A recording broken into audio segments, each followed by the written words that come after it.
Good afternoon. The Secretary General and the President will deliver remarks, and then we'll have time for a couple of questions. Secretary General. President Rinkēvičs, dear Edgars, it's good to see you again. Welcome back to NATO. You know this headquarters very well after many years of being a foreign minister, now a president, and therefore it is a particular honor and privilege to welcome you in your new capacity as President of Latvia. Congratulations on your appointment and thank you for your strong personal commitment to NATO. We are meeting just 2 days before Latvia's Independence Day, an important moment to mark your country's freedom and sovereignty, which NATO protects every day. Latvia is a highly valued NATO ally. You lead by example on defence spending, committing more than 2% of GDP to defence, and you plan to reach 3% of GDP by 2027. You are investing in new capabilities, including HIMARS, to strengthen our collective defence, and you contribute to NATO operations and missions in Kosovo and in Iraq. I've also had the pleasure of visiting the Canadian-led battle group in Adashi, in which 11 NATO allies work side by side to defend NATO's eastern flank. And next year, you will host NATO's Baltic air policing mission, which keeps our skies safe. So NATO can count on Latvia, and Latvia can count on NATO. At our Vilnius summit, we agreed the most robust regional defence plans since the Cold War. We are transforming the NATO response force and increasing the number of our high readiness forces to well over 300,000, backed by substantial air and naval power. There should be no doubt that NATO is ready, willing and able to defend every inch of Allied territory. Our alliance will become even stronger when Sweden joins NATO. And I welcome that the Turkish Parliament's Foreign Affairs Committee is taking up Sweden's membership today. We look forward to welcoming Sweden as a full ally very soon. President Putin invaded Ukraine wanting less NATO. He is getting more NATO. He totally underestimated the determination of the Ukrainian people to defend their freedom, and he totally underestimated the strength and unity of NATO's support. NATO allies are providing unprecedented military, humanitarian and financial assistance to Ukraine, and Latvia plays a key role in this. This is even more important now as the situation on the battlefield is very difficult. But that is not an argument for less support. It is an argument for more support. This matters, not just for Ukraine's security, but for our security. So there, Edgars, thank you once again and welcome again to the NATO headquarters. I look forward to continuing to work with you to keep NATO strong and our people safe. So please, you have the floor. Thank you very much, Mr. Secretary General. It's really great to be back. As you said, in a bit different capacity, but still I think that the issues we discussed today are almost the same. How to make NATO stronger, how to make it more agile to respond to all the challenges that we are facing both regionally and actually also globally. And indeed, I'm very happy that this visit is taking place just 2 days before we are celebrating our National Independence Day. And I'm also very pleased that during our National Independence Day's military parade, there are going to be many Allied troops present, showing that NATO is in the region, that NATO is doing fantastic work. And as we discussed, we are very much looking forward to the full implementation of decisions of NATO summits in Madrid and Vilnius. I'm very happy to see how the implementation phase defense planning efforts are going on. We are very much looking forward to timely decision-making to fill in those plans with necessary forces and capabilities. We have also been discussing the burden sharing. I think that, and as I informed you, Latvia is setting a good example on defense spending.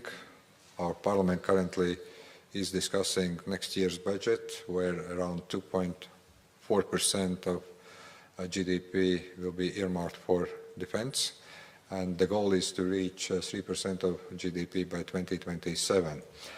Having said that, I just want to reiterate that this money is really needed to strengthen our air defense systems, to modernize our armed forces, and of course one of the most important issues that we all see as a challenge need to be addressed is defense industrial capability and build-up of defense industrial capability.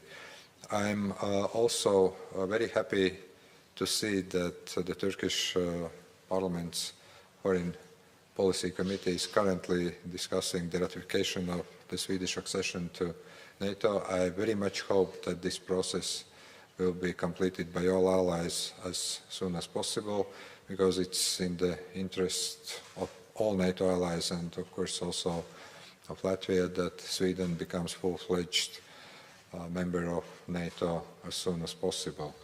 And of course I reiterated our full support for Ukraine. We discussed how NATO can further support and make it more long-term, more systemic support of Ukrainian military. There have been a lot of efforts already going on, both by individual NATO member states, but also by the alliance as a whole. We are also discussing, but I think it is a bit too early, of course, to discuss about details, how to prepare for next year's Washington summit, how to make sure that Ukraine gets all the necessary assistance and support by the alliance this country is actually needed. So thank you very much, Jens, for very good and interesting discussions, and also very much looking forward to work with you in a bit different capacity from my side. Thank you.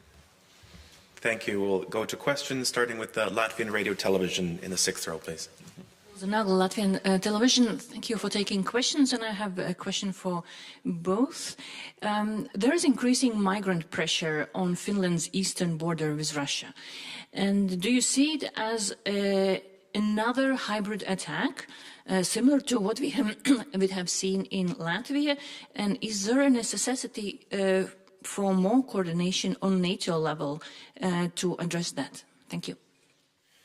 As we are following this very closely, I actually met with the Finnish defense minister briefly on the margins of the EU defense ministerial meeting in Brussels earlier this week. He shared with me his assessments, his analysis and his concerns about the increased number of refugees, asylum seekers at the border.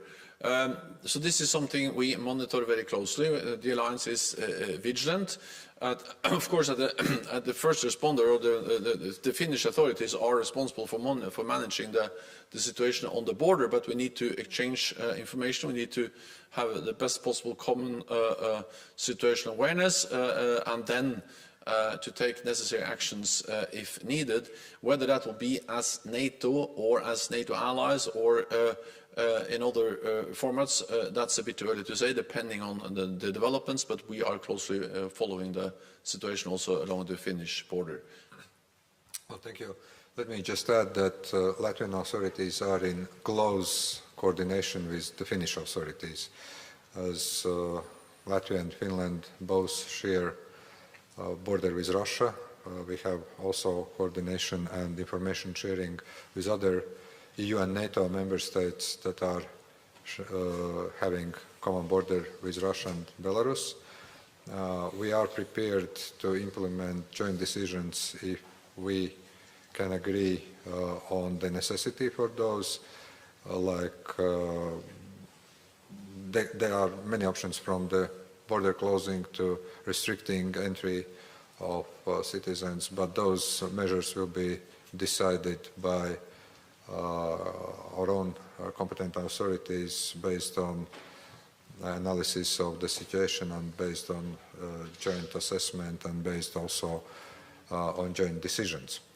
I would also say that we discussed with Secretary General the overall situation in the region, not only when it comes to the purely military point of view, but also from different hybrid attacks that we have seen lately. We were discussing the need to protect critical undersea infrastructure. We still remember what happened in October in the Baltic Sea. That incident is being investigated, but we are of the same opinion that we need to be prepared to respond to all kinds of hybrid challenges that we face. When it comes to the border situation, I do believe that regional cooperation, also the EU coordination is needed. We've discussed this also a little bit yesterday when I met with the President of the European Commission, because also the European Union is playing a role in this regard. But I think that we are of the same opinion with the Secretary General that also NATO needs to look into the matter, but at this point those decisions should be taken by the national authorities of the countries that are bordering Russia. Questions will go to Bloomberg in the third row, please. Natalia Drozdiak from Bloomberg. I had a question for both of you, if I may. I wanted to ask about support for Ukraine and the debate in the U.S. Congress at the moment. What is your feeling if aid doesn't get passed for Ukraine? How dire is this for Ukraine's effort to fight back the Russians? Thank you. Well, it is, of course, important that all allies continue to stand by the decisions we have made jointly. At the Vilnius summit, all heads of state and government, all NATO allies promised to stand by Ukraine, not only because it will be a tragedy for the Ukrainians if President Putin wins, but it will be dangerous for us. Because then the message will be that when authoritarian leaders use military force, when they violate international law, when they invade another country, they get what they want. And that will make the world more dangerous and us more vulnerable. So it is a national security interest of all NATO allies, also the United States, to prevent that from happening, to prevent President Putin from winning in Ukraine. And therefore I'm confident that the United States will continue to provide support to Ukraine. The message when I travel around in NATO capitals is that allies are ready to sustain and to step up their support. And just over the last days, we have had new announcements from, for instance, Germany made significant new announcements of increased support just a few days ago. Other allies have also announced additional support. So I'm confident that that will be the case. Lastly, let me also say that we need to realize that the situation on the battlefield is difficult. Russia doesn't plan for peace, they plan for more war. We have also seen how Russia has tried to launch offensive operations around, for instance, Avdiivka. But the fact that the situation on the battlefield is more difficult than we hoped, that's not an argument against support. It's an argument in favor of more support to Ukraine. Because again, we cannot allow President Putin to win.